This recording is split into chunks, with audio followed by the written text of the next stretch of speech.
All right, so what's your next question, Hector? So I'm going to give you a choice of 2 directions to go for this one. Okay. One is making some predictions on Dragonflight today. Okay. And 2 is playing the what if game with past events. Let's do predictions. Okay. I like predictions. Let's do it. We'll do the what ifs one next time. Yeah. I think you'll have fun with that.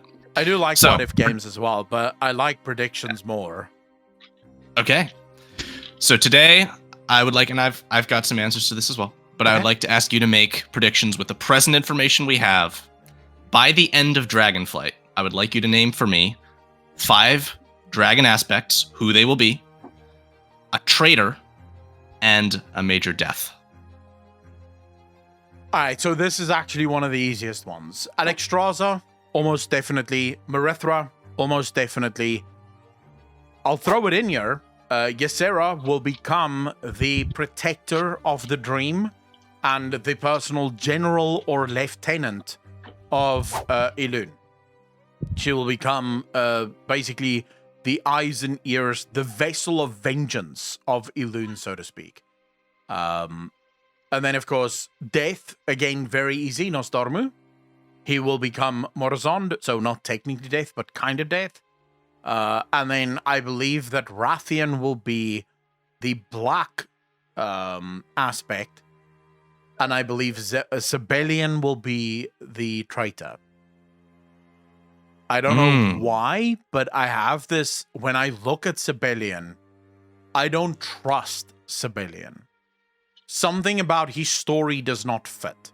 Now, before Tain 1.7 or Tain 7, his story would have been fine. And I could have bought that he was not corrupted. But here's the problem. Before Tain 7, we knew that Nalfarian had a slow descent in madness. It didn't happen overnight. It sort of slowly happened. He heard the whispers. Eventually, he couldn't discern between what is real and what isn't. And it was sort of suggested. It was never outright explicitly stated, but it was kind of, you could infer that during his descent into madness, Nalfarian took some of his eggs to Outland as a way of keeping them pure. As he was realizing that he was losing his mind and that he was falling to the old gods and that he was too far gone to actually put an end to it, to put a stop to it. And so this was his last-ditched attempt of, not losing his entire flight to madness, as it were. We now know that that is complete poppycock. That's definitely not what happened. Because Nalfarian had his fall to the old gods already in the Shadowed Crucible. Now, I will remind everyone of the timeline here. The aspects are on the Dragon Isles until they have to leave in order to defend Azeroth. When they leave to defend Azeroth, and this was during the time of the Great Sundering, the Dragon Isles lock itself up. They can no longer return to the Dragon Isles. It is only after this that Nalfarian makes his way through the Dark Portal to Outland to plant his eggs, or to put his eggs on the other side. So Nalfarian was already very much corrupted at this point. He had already fallen to the whispers of the old gods. He was pretending for his kin not to have fallen to the old gods, but he had already accepted the old gods and was already doing their bidding. There is absolutely zero chance. Did he have a little picture of Nzoth on his wall? I think he was probably, he had accepted Nzoth into his heart and his home. Yeah, he was watching tentacle porn literally every night, bro. Like he was so deep into the tentacle hentai. He had it on his phone. A few times that Alexstrasza walked by, saw his background on his phone, and she could have sworn that she saw a tentacle there. They couldn't prove it, but they had their suspicions, of course. No, he wore a t-shirt under his armor, basically saying, "I love Nzoth." So yeah, at this point he was already well corrupted. And this, in my opinion, how could Sibelian not be corrupted? Because he corrupted his entire flight. He corrupted all of his eggs. His corruption was well infused into all of them.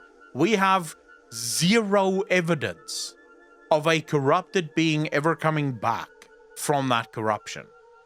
Once you fall into the old gods, that's it. You can't unsee the 1,000 truths that's been shown to you. You don't escape that corruption. Once it's there, it's there. So Sibelian claiming that they aren't corrupted, in my opinion, absolute bullshit.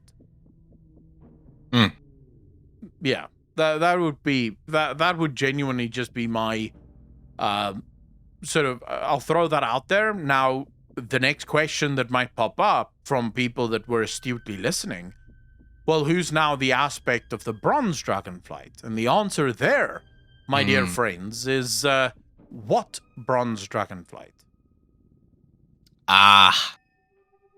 If Morazon falls, problem. or if Morazon is created, if Nosdormu falls and Morazon is created, that is the end of the bronze dragonflight. It does not exist. That's the whole point. Because Nosdormu's fall to madness or to twilight pulls the entire bronze flight to twilight. They all now become the twilight dragons. So you live basically in the world that we're living in right now, which is that duality. Which is also what makes it... You mean infinite, not twilight? The infinite. Sorry, not Infinite, twilight. Yeah, the infinite. Excuse me. The infinite. When they fall to the infinite, the whole dragon flight falls to infinite. And what's interesting about this is it's already happened. We know it's already happened because we've seen Morazon. And even though it's not yet happened with our Nosdormu, what ends up happening when our Nosdormu falls to the infinite and becomes Morazon,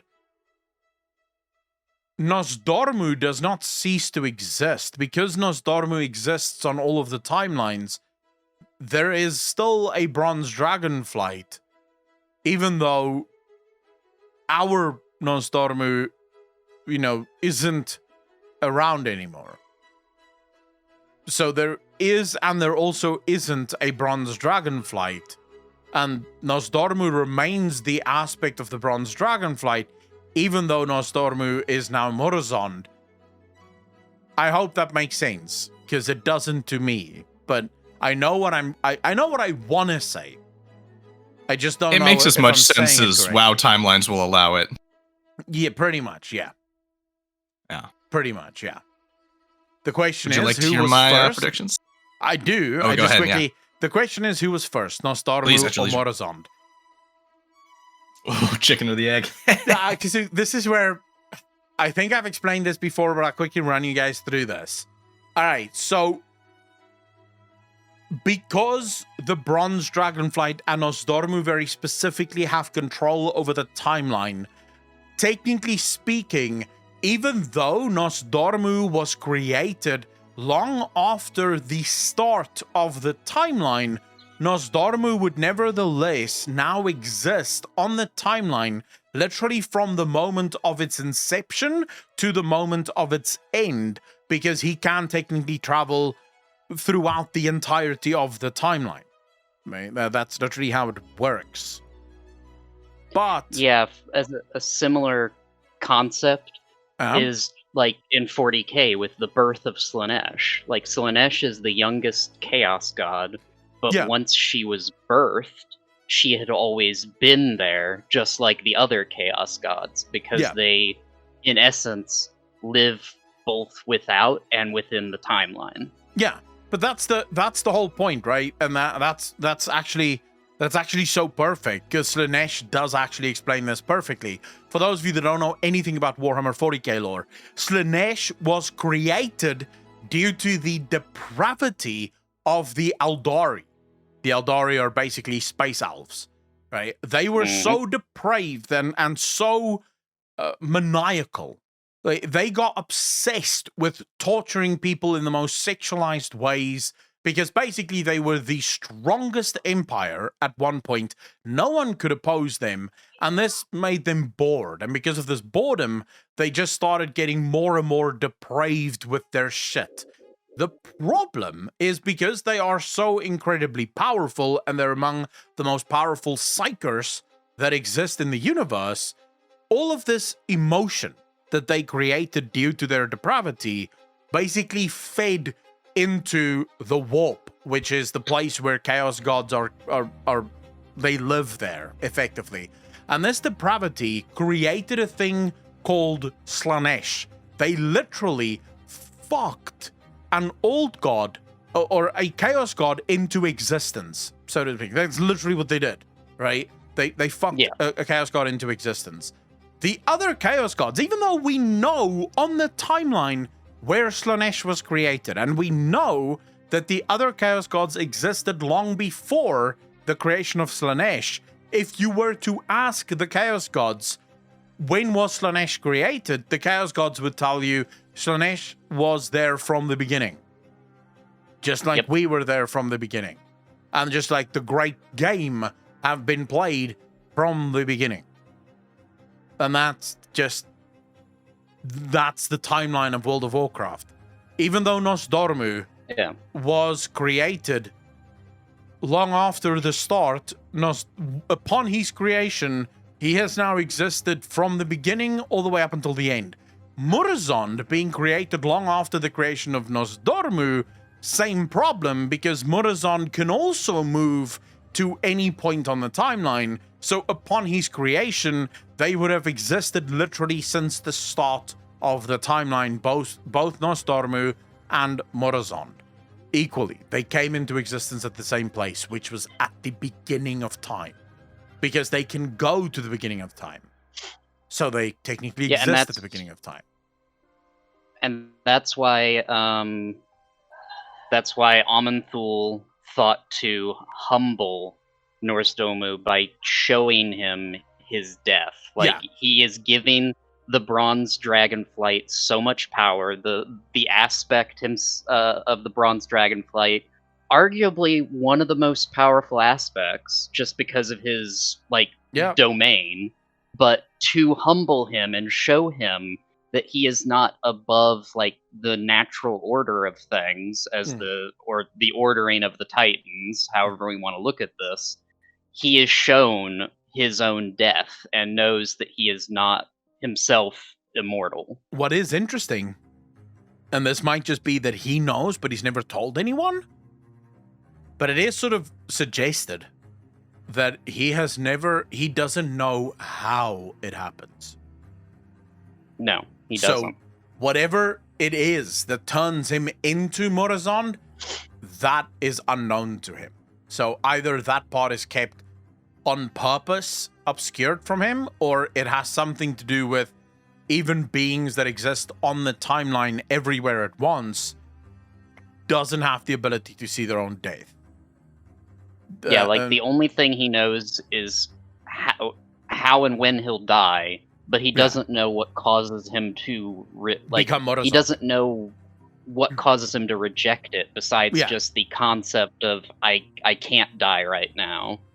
Yeah, I think that's going to happen by the end of this expansion. I think Iridikron is going to push the Dragonflights to the brink of annihilation, and in a moment of desperation, as he sees his sister and brother falling to Iridikron, he refuses. He rejects, effectively, this moment, because this moment would mean the end of all of the flights. But that refusal, that rejection, is what then leads to him becoming Murozond.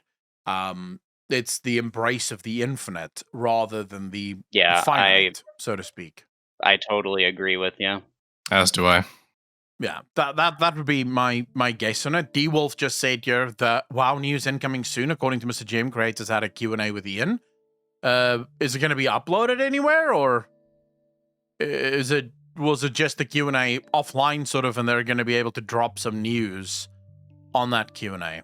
I don't know what that is, but I am keeping an eye on it to see if anything happens there. And there is, by the way, an Nzoth fish that's been created in Zaralak Cavern in 10.1. I saw that. Yeah, it's literally an Nzoth fish. I fucking kid you saw. not. I've got to find it on Twitter, and I'll tag you in it, Akko. But there was apparently a Nzoth's account, quote unquote, had been commenting about how the Crucible, Deathwing's laboratory, looks an awful lot like Nzoth, and he's like, "That can't be me. I can prove it. For one, I don't have pipes. I think we're done here," is what Nzoth said. If I find it, I'll share it with you. But it made me just laugh. But then I also looked at it like, huh, it does look like it's shaped like freaking Nzoth. Dude, there's a few. I mean, there's so much. This is basically like, this is sort of like the BFA stuff, right? In BFA, Ian also said a number of times there's no old gods in this expansion, and he said it with a straight face. Like, in multiple interviews in the beginning, he was like, no, this is not about old gods. This is about, the Horde and the Alliance. And then, of course, we find out that Ian's a big fat liar, because it is about old gods, and it 100% is. At this point, I don't know how anyone could even begin to say that it's not about old gods. Like, the old gods are so absolutely going to be featuring in this expansion. For anyone that's actually paid attention, I think it's just obvious.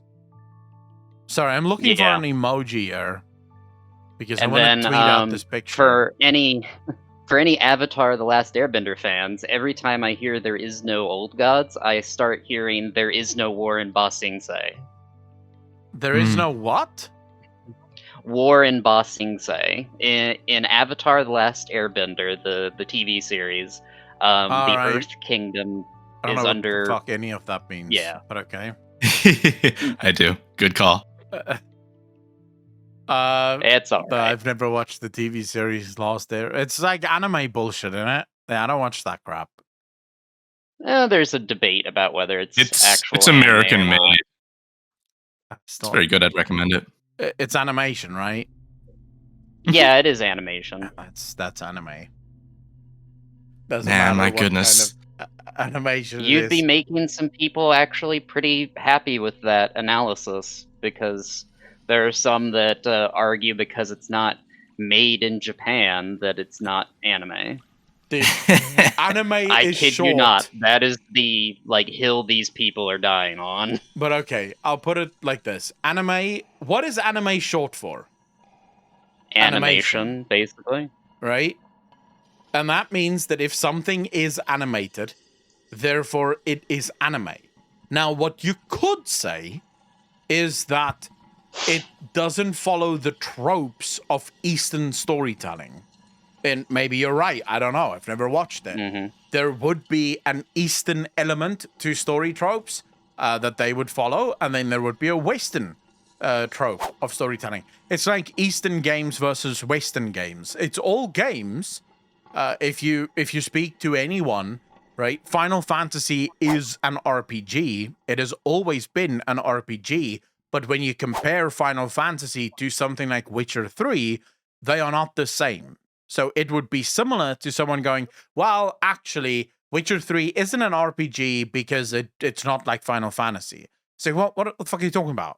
The only difference here is that Final Fantasy is an Eastern RPG, therefore it follows story tropes within the Eastern culture, whereas Witcher 3 is a Western RPG, and therefore obviously will follow Western sort of story tropes. But anime, as far as I'm concerned, is any movie that is animated.